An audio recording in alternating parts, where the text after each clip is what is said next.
मध्य प्रदेश के जूनियर डॉक्टरों ने नुक्कड़ नाटक करके अलग अंदाज में प्रदर्शन किया है। इंदौर में मध्य प्रदेश के जूनियर डॉक्टरों ने अपनी मांग न मानने को लेकर कल सौंपा सामूहिक इस्तीफा और आज एमओआई हॉस्पिटल के गेट पर नुक्कड़ नाटक किया, जिसमें स्वास्थ्य मंत्री से बात करते हुए मीडिया के रिपोर्टरों का किराएदार निभाया गया। आज आप लोगों ने नुक्कड़ नाटक के माध्यम से सरकार से जो मांग की, किस तरह का आपने ये जो हमारी मांगे आज जो हमने नुक्कड़ नाटक के माध्यम से प्रदर्शित की, ये पिछले 6 महीनों से सरकार से हमारी बातें चल रही थी, हमारी मांगें चल रही थी, समय समय पे उनसे बातें भी हुई। हमने कई तरह के प्रोटेस्ट के तरीके भी अपनाए। पहले हमने पैरेलल ओपीडी चलाई, काली पट्टी बांध के भी ओपीडी चलाई। उसके बाद हमने 5 मई के आसपास 5 मई को ही हमने एक स्ट्राइक की थी, जिसमें उनके वर्बल आश्वासन पे हमने स्ट्राइक कॉलअप कर दिया था और उन्होंने बोला था कि हमारी मांगें मान ली जाएंगी। पर उसके 25 दिन 30 दिन के बाद भी मांगें नहीं मानी, तो हमने ये स्ट्राइक का फैसला दिया। मतलब फैसला क्या लिया, उन्होंने मजबूर किया कि हम ये स्ट्राइक पे आएँ। उसके बाद भी हम पिछले 5 दिन से हम लोग इस आश्वासन पे बैठे हुए हैं कि वो आएंगे, हमसे बात करेंगे, हमारी मांगों को सुनेंगे, पर वो नहीं आए। देन उन्होंने कोर्ट का सहारा लिया। कोर्ट ने भी ये डिसीजन दिया कि अगले 24 घंटे में आप जेडीए से बात करिए, रेसिडेंट डॉक्टर से बात करिए, उनकी समस्याओं को सुनिए और उसका हल निकालिए। पर उन्होंने अब तक भी हमसे कोई बात करने का तरीका नहीं अपनाया। तो हमने ये एक नुक्कड़ नाटक के माध्यम से उनको ये संदेश देना चाहते हैं कि हम लोग अभी भी जो है उनसे बात करने के लिए तैयार बैठे हैं। वो आगे आएँ, हमसे बात करें, हमारी जो भी मांगे हैं, उन्होंने जो भी आश्वासन दिया है वो लिखित में आदेश जारी करें। वो लिखित आदेश जारी करने के बजाय उन्होंने कल हमारे कुछ रेसिडेंट डॉक्टर का एनरोलमेंट कैंसिल कराया। उसके खिलाफ हम लोगों ने 3000 से लेकर 3500 जो हमारे रेसिडेंट डॉक्टर हैं एमपी के, उन्होंने रेजिग्नेशन दिया है और हम इस प्रोटेस्ट को आगे बढ़ा के जाएंगे जब तक कि हमारी मांगों को मानी नहीं। ब्लैकमेलिंग का भी आरोप लगा है कि आप लोग ब्लैकमेल कर रहे हैं। हम ब्लैकमेल नहीं कर रहे हैं। हमने हमेशा से मरीजों को ध्यान में रखा, हमने हमेशा से अपनी सेवाएं दी।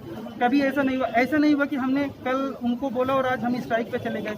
ये चीजें पिछले 6 महीने से चल रही थी। डॉक्टर लोग भगवान का रूप माना जाता है, क्या ये सही समय है? आप लोगों का जो डिसीजन आप लोगों ने लिया है, आप लोगों को नहीं लगता है कि गलत कर रहे हैं आप लोग? हम मरीज के लिए जितने रिस्पॉन्सिबल हमें उतनी सरकार भी है। हमने सरकार को समय समय पे हर एक चीज़ बताई और हमने ऐसा भी नहीं किया कि हमने सेवाएं नहीं दी। हमने पैरेलल ओपीडी चलाया, मरीज को देखा। हमने जब पिछली बार स्ट्राइक की थी तो उन्होंने सिर्फ बोला और हम मान गए, क्योंकि हमें हमारा धर्म याद था। ये है कि क्या सही समय है ये आप लोगों का स्ट्राइक करने का जो आपने समय चुना है, जब कोरोना के इतने केसेस और ब्लैक फंगस जैसी महामारी चल रही है, तो जिस समय डॉक्टर्स की जरूरत है मरीजों को, उस समय आप लोग ऐसा कर रहे हैं क्या? हम पिछले 1.5 साल से कोरोना की ड्यूटी कर रहे हैं। मतलब इवन ऐसा भी है कि हम घर नहीं जाए। हमारे कई सारे साथी ऐसे हैं जो कि घर नहीं जा पा रहे हैं, अपने परिजन से बात नहीं कर रहे हैं। बहुत सारे साथी ऐसे जिन्होंने अपने परिजन को खोया भी है। हम लोगों में से मैक्सिमम अफेक्ट भी हुए हैं। पर हम सरकार का भी ये फर्ज बनता है कि जो हमारी मांगे हैं, जो हम पे जो मतलब हमारी बातों को सुना जाए। मतलब हमारी जो मरीज के प्रति जो हमारी रिस्पॉन्सिबिलिटी है, वो सरकार की भी हमारे प्रति रिस्पॉन्सिबिलिटी होनी चाहिए। और ये जो भी चीज़ें हो रही हैं वो सरकार के गैर जिम्मेदारा ना इरादों की वजह से हो रही है। मतलब जूड़ा का कोई दोष नहीं है। जूड़ा तो आज भी जूड़ा तो फर्स्ट डे से यही कह रहा है कि आप आगे आइए, हम बात करने के लिए तैयार है। जो भी चीजें होंगी बात करने से ही समस्याओं का हल निकलेगा। पर सरकार तो बात करने को तैयार ही नहीं है। हमारे जूड़ा के 5 या 6 कॉलेज के जो प्रेसिडेंट है वो 5 दिन से भोपाल पे बैठे हुए कि कोई आएगा बात करेगा, पर कोई भी बात करने के लिए तैयार नहीं है। वो आज भी स्टाइपेंड को लेकर भी जो मांगे आपकी, उसके लिए कुछ बात हुई?